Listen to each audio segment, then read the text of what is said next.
ਸ਼ਿਲਿੰਦਰੋ, ਅੱਜ ਤੂੰ ਕੀ ਕਿਹਾ ਸੀਗਾ ਰਿਚਰਡ ਨੂੰ ਮੇਰੇ ਬਾਰੇ?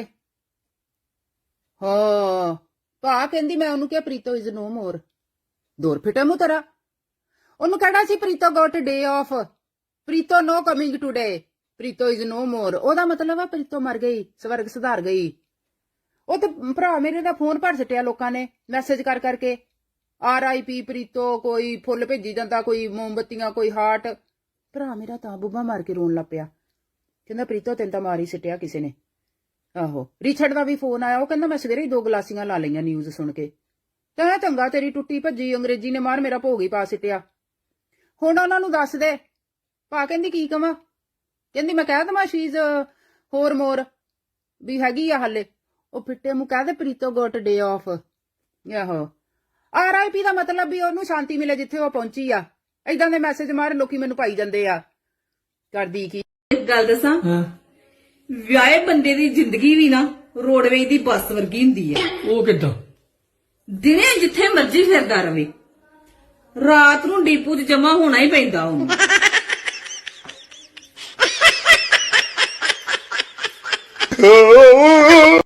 ਜੀਤੋ, ਮੈਂ ਕਿਹਾ ਸਗਨ ਦੀ ਰਾਤੀ ਆਪਾਂ ਕੋਈ ਕੁੜੇ ਸਲਾਹ ਹੀ ਨਹੀਂ ਕੀਤੀ। ਕਿੰਨਾ ਦੇਣਾ? 500 ਰੁਪਈਆ। ਲੈ, ਲੋਟਰੀ ਲੱਗੀ ਲੱਗਦੀ ਤੇਰੀ ਤਾਂ। 500 ਰੁਪਈਆ ਮੈਂ ਨਹੀਂ, ਮੈਂ 200 ਰੁਪਈਆ ਬਸ। ਕਿਉਂ ਮੇਰੇ ਘਰ ਚੋਂ ਮੈਂ ਕੱਲੀ ਨੇ ਵਿਆਹ ਖਾਣ ਜਾਣਾ, ਇਹਦਾ ਸਾਰਾ ਟੱਬਰ ਆਉਂਦਾ ਹੁੰਦਾ ਜੇ 500 ਦਿੰਦੀ ਆ। ਆਹੋ, ਤੇ ਨਾਲੇ ਮੈਂ ਕਿਹਾ ਛੇਤੀ ਛੇਤੀ ਕਰ ਲਾ ਪਨੀਰ ਦੇ ਪਕੌੜੇ। ਸਵੇਰੇ ਹੀ ਮੈਂ ਕਿਹਾ ਚਟਮ ਕਰ ਲੈਂਦੇ ਲੋਕੀ। ਆਹੋ, ਮੈਨੂੰ ਬਹੁਤ ਚਿਰ ਹੋ ਗਿਆ ਮੈਂ ਪਨੀਰ ਦੇ ਪਕੌੜੇ ਨਹੀਂ ਖਾਦੇ, ਮੂੰਹ 'ਚ ਪਾਣੀ ਆਉਂਦਾ ਮੇਰੇ। ਤੇ ਦੁਪਹਿਰ ਦਾ ਵੀ ਸਾਰਾ ਹੀ ਪਿੱਛੋਂ ਖਾ ਕੇ ਆਉਣਾ ਆ। ਗਜਰੇਲੇ ਗਜਰੂਲੇ ਜੋ ਆਈਸਕ੍ਰੀਮਾਂ ਹਨਾ, ਕੌਫੀਆਂ 2-3 ਪੀਵਾਂਗੇ ਪਾਊਡਰ ਜਿਹਾ ਪਵਾ ਕੇ। ਉਹ ਤਾਂ ਖਾਖੀ ਗੋਲੀ ਇੱਕ ਮੈਂ ਕਿਹਾ ਖਾ ਲਈਏ ਆਪਾਂ ਸਵੇਰੇ। ਚੱਲ ਠੀਕ ਆ, ਚੂਰਨ ਦੀਆਂ ਹੈਗੀਆਂ ਮੇਰੇ ਕੋ, ਮੈਂ ਪਰਸ 'ਚ ਪਾ ਕੇ ਲਿਆਉਂਗੀ। ਉਹ ਆਪਾਂ ਚਾਹ ਤੋਂ ਬੰਗਰੋਂ ਖਾ ਲਵਾਂਗੇ ਰੋਟੀ ਤੋਂ ਪਹਿਲਾਂ। ਤਾਂ ਨਾਲੇ ਮੈਂ ਕਿਹਾ ਮਾੜਾ ਜਿਹਾ ਸਟਾਈਲ ਮਾਰ ਕੇ ਗੱਲ ਕਰੀ, ਐਡਾ ਸਾਰਾ ਆਲੇ ਜਿੱਡਾ ਮੂੰਹ ਖੋਲ ਕੇ ਨਹੀਂ। ਹਾਂ ਲੁੱਚੀਏ ਸੂਟ ਕਿੱਥੋਂ ਲਿਆ? ਤਾਂ ਆਈਫੋਨ ਏਦਾਂ ਫੜਨਾ, ਏਦਾਂ ਦਿਖਾਉਣਾ ਸਾਰਿਆਂ ਨੂੰ, ਠੀਕ ਆ? ਤੇ ਨਾਲੇ ਵਿੱਚ ਮਾੜੀ ਮਾੜੀ ਇੰਗਲਿਸ਼। ਮੇਰੀ ਗੱਲ ਸੁਣ, ਤੂੰ ਮੇਰੇ ਰਿਸ਼ਤੇਦਾਰਾਂ ਨੂੰ ਜਮਾ ਹੀ ਪਸੰਦ ਨਹੀਂ ਕਰਦਾ। ਐਵੇਂ ਕਮਲੀਆਂ ਗੱਲਾਂ ਨਹੀਂ ਕਰਦੇ ਹੁੰਦੇ ਪੰਮੀਏ। ਮੈਂ ਆਪਣੀ ਸੱਸ ਤੋਂ ਵੀ ਜ਼ਿਆਦਾ ਤੇਰੀ ਸੱਸ ਦੀ ਇੱਜ਼ਤ ਕਰਦਾ।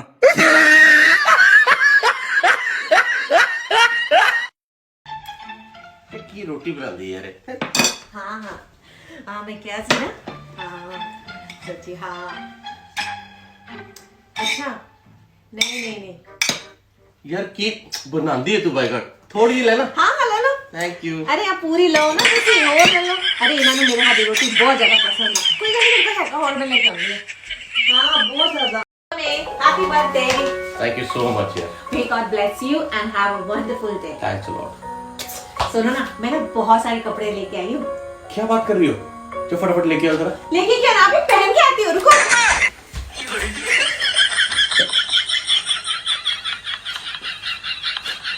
ये क्या देख रहे हो? ਇਹ ਨਾ ਸ਼ੇਰ ਦੀ ਜ਼ੁਬਾਨ ਆ, ਦੇਖ ਕਿੰਨੀ ਤਿੱਖੀ ਆ ਨਾ। ਆ ਕੰਡੇ ਕੰਡੇ ਜਿਹੜੇ ਹੈਗੇ ਆ, ਇਹ ਇੰਨੀ ਜ਼ਿਆਦਾ ਤਿੱਖੀ ਹੁੰਦੀ ਹੈ ਕਿ ਜਿਹੜਾ ਵੀ ਇਹ ਖਾਣਾ ਖਾਂਦਾ ਆ, ਮਾਸ ਖਾਂਦਾ ਹੈ, ਜਾਨਵਰ ਖਾਂਦਾ, ਉਹਨੂੰ ਇੱਕਦਮ ਚੀਰ ਦਿੰਦੀ ਹੈ, ਪਾੜ ਦਿੰਦੀ ਹੈ। ਇੰਨੀ ਜ਼ਿਆਦਾ ਤਿੱਖੀ ਹੁੰਦੀ ਹੈ। ਪਰ ਤੈਨੂੰ ਪਤਾ ਹੈ ਇਹ ਦੁਨੀਆ ਦੇ ਵਿੱਚ ਦੂਸਰੇ ਨੰਬਰ ਦੀ ਤਿੱਖੀ ਜ਼ੁਬਾਨ ਹੈ। ओके, और पहले भी कौन सी है? कौन सी? मतलब कि ना, है ना? मतलब कि ना,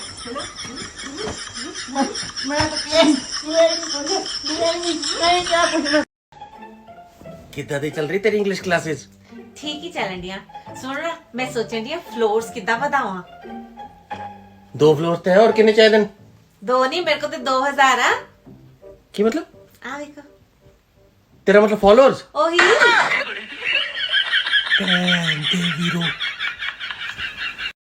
ਸਾਰਾ ਕੁਝ ਹੀ ਖਤਮ ਹੋ ਗਿਆ। ਹੁਣ ਤੂੰ ਕੀ ਕਰੇਂਗੀ? ਕੀ ਹੋਇਆ? ਹਾਂ, ਮੇਰੀ ਸਹੇਲੀ ਨਾ ਕਿਸੇ ਨੂੰ ਮੂੰਹ ਦਿਖਾਉਣ ਦੇ ਲਾਇਕ ਨਹੀਂ ਰਹੀ। ਕੀ ਹੋਇਆ? ਉਹਦਾ ਮੇਕਅਪ ਹੀ ਮੁੱਕ ਗਿਆ। ਬਾਜੀ ਜਈ। ਮੈਂ ਨਹੀਂ ਤੇਰੇ ਨਾਲ ਗੱਲ ਕਰਨੀ। ਓਕੇ ਹਾਏ ਰੱਬਾ, ਪੁੱਛ ਮੈਨੂੰ। ਯਾਰ ਮੈਂ ਤੇਰੇ ਡਿਸੀਜਨ ਦੀ ਰਿਸਪੈਕਟ ਕਰਦਾ ਹਾਂ। ਰਿਸਪੈਕਟ ਨੂੰ ਦਫਾ ਕਰ, ਪੁੱਛ ਮੈਨੂੰ। ਕੀ ਹੋਇਆ ਦੱਸ। ਸੋਨੀਆ ਦਾ ਹਸਬੈਂਡ ਵੈਲੈਂਟਾਈਨਸ ਡੇ ਲਈ ਉਹਦੇ ਲਈ LV ਦਾ ਬੈਗ ਲੈ ਕੇ ਆ ਲਗਾ। LV ਦਾ ਮੈਨੂੰ ਵੀ ਬੈਗ ਚਾਹੀਦਾ ਆ। ਮੈਂ ਵੀ ਫੋਟੋ ਲਾਣੀ DP ਤੇ। ਕਰਤਾ ਸੋਨੀਆ ਨੇ ਬ੍ਰੇਨ ਵਾਸ਼? ਹਾਂ ਕਰਤਾ। ਤੂੰ ਪਾਗਲ ਹੈ? ਨਹੀਂ। ਤੂੰ ਕਦੀ ਸੋਚਿਆ ਜਿਹੜੀਆਂ ਕੁੜੀਆਂ ਮਹਿੰਗੇ ਬੈਗ ਲੈਂਦੀਆਂ ਕਿਉਂ ਲੈਂਦੀਆਂ? ਕਿਉਂ? ਕਿਉਂਕਿ ਉਹ ਸੋਹਣੀਆਂ ਨਹੀਂ ਹੁੰਦੀਆਂ। ਹਾਂ ਉਹ ਮਹਿੰਗੇ ਬੈਗਾਂ ਦਾ ਸਹਾਰਾ ਲੈਂਦੀਆਂ ਵਾ ਆਪਣੇ ਆਪ ਨੂੰ ਸੋਹਣਾ ਦਿਖਾਉਣ ਦੇ ਲਈ। ਪਾਗਲੇ ਤੇਰੀ ਤਾਂ ਨੈਚੁਰਲ ਬਿਊਟੀ ਆ। ਮੈਂ ਤੈਨੂੰ ਹਨਾ 2-3 ਪਾਉਣ ਦਾ 5 ਪਾਉਣ ਦਾ ਵੀ ਬੈਗ ਲਿਆ ਦਵਾਂ, ਉਹਨਾਂ ਤੋਂ ਜ਼ਿਆਦਾ ਸੋਹਣੀ ਲੱਗੂ। ਹਾਏ ਸੱਚੀ ਮੈਂ ਮਰ ਜਾਵਾਂ। ਤੈਨੂੰ ਬੈਗਾਂ ਦਾ ਸਹਾਰਾ ਲੈਣ ਦੀ ਲੋੜ ਨਹੀਂ, ਤੂੰ ਤਾਂ ਨੈਚੁਰਲ ਹੀ ਨਹੀਂ ਸੋਹਣੀ ਆ। ਮੈਨੂੰ ਕੋਈ ਲੋੜ ਨਹੀਂ ਬੈਗਾਂ ਦੀ, ਮੈਂ ਬਹੁਤ ਸੋਹਣੀ ਆ। ਤੈਨੂੰ ਨਹੀਂ ਲੋੜ ਬੈਗਾਂ ਦੀ, ਬਹੁਤ ਸੋਹਣੀ ਆ ਮੈਂ। ਬੈਠਾ ਜਾ ਕੇ ਉੱਥੇ ਆਰਾਮ ਨਾਲ ਹੁਣ। ਕੋਈ ਲੋੜ ਨਹੀਂ। ਉਹ ਪੰਮੀਏ ਜਿਹੜੀ ਜਨਾਨੀ ਆਪਦੇ ਬੰਦੇ ਤੋਂ ਡਰਦੀ ਹੈ ਨਾ ਉਹ ਸਿੱਧੀ ਸੁਰਗ 'ਚ ਜਾਂਦੀ ਹੈ, ਤੇ ਜਿਹੜੀ ਨਾ ਡਰੇ ਫਿਰ ਉਹਦਾ ਫਿਰ ਇੱਥੇ ਹੀ ਸੁਰਗ ਹੈ।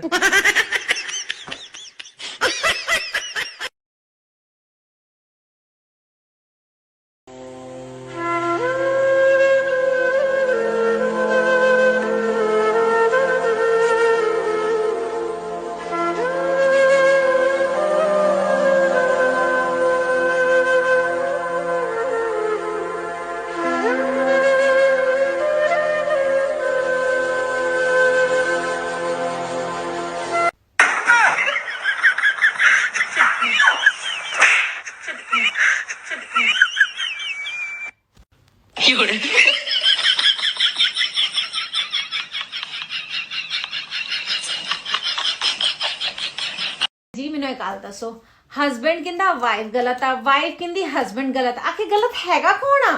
वो चोला पहले एक मिनट आगे क्या हुआ आपको? सारे पेपर्स दराज में रख दिए, मतलब सारे क्रेडिट कार्ड भी दराज में पड़े हैं, क्यों आप कहीं जा रहे हो? कार की चाबियां भी रख दी है मैंने। ऐसी बातें क्यों कर रहे हो? क्या हो गया आपको? ऐसा है, क्या हुआ मुझे बताओ ना। सर मैं बाथरूम में नहाने जा रहा हूँ, पानी बहुत ठंडा है।